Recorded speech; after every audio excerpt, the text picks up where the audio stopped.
On March 30th, 2022, the sun released one of the strongest types of solar flares known as an X-class flare, prompting organizations like the National Oceanic and Atmospheric Administration to sound the alarm on the arrival of a fairly large coronal mass ejection. But you probably didn't even notice because the energy of the storm was harmlessly absorbed by Earth's magnetic field. It was big enough, though, that people living as far south as Iowa could see the aurora borealis, and that doesn't happen often. One of the biggest CMEs to happen in recorded human history was the Carrington event of 1859. Thankfully, we were not as reliant on electricity then, but it was big enough to disrupt the world's entire telegraph system. Telegraph operators reported getting shocked by their devices, and auroras were seen as far south as Cuba. If another Carrington-style event happened today, it'd be a much bigger deal.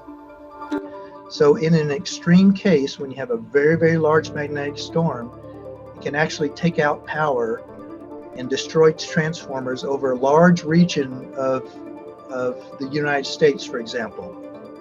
And it's not localized like a tornado or a hurricane or flooding. It is regional, multiple states, like the whole New England area or the South, or all of the West Coast, depending on how the power grid is oriented and where the energy is absorbed. While that sounds really scary, it's astronauts in space that have to be worried about solar flares and the radiation they carry. One solar storm in 1989 caused a massive blackout in Canada and gave the maximum yearly radiation dose to cosmonauts aboard the Mir space station in a matter of hours.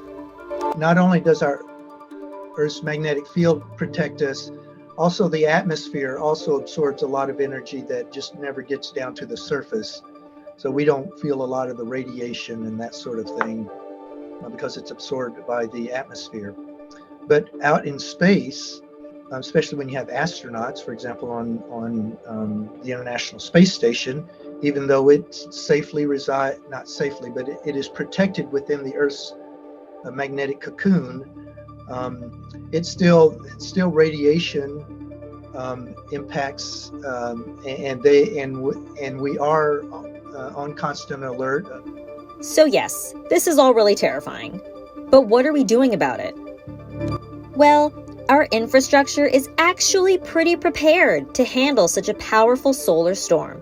In fact, power companies and federal regulators have issued mandates since 2015 to ensure power grids have equipment that are more than prepared to handle a huge power surge from a solar flare or even a large CME. So yes, a big CME could happen in our lifetime, but instead of freaking out and learning to cope with life without the internet, just enjoy the light show and let nature run its course. It won't last as long as you think.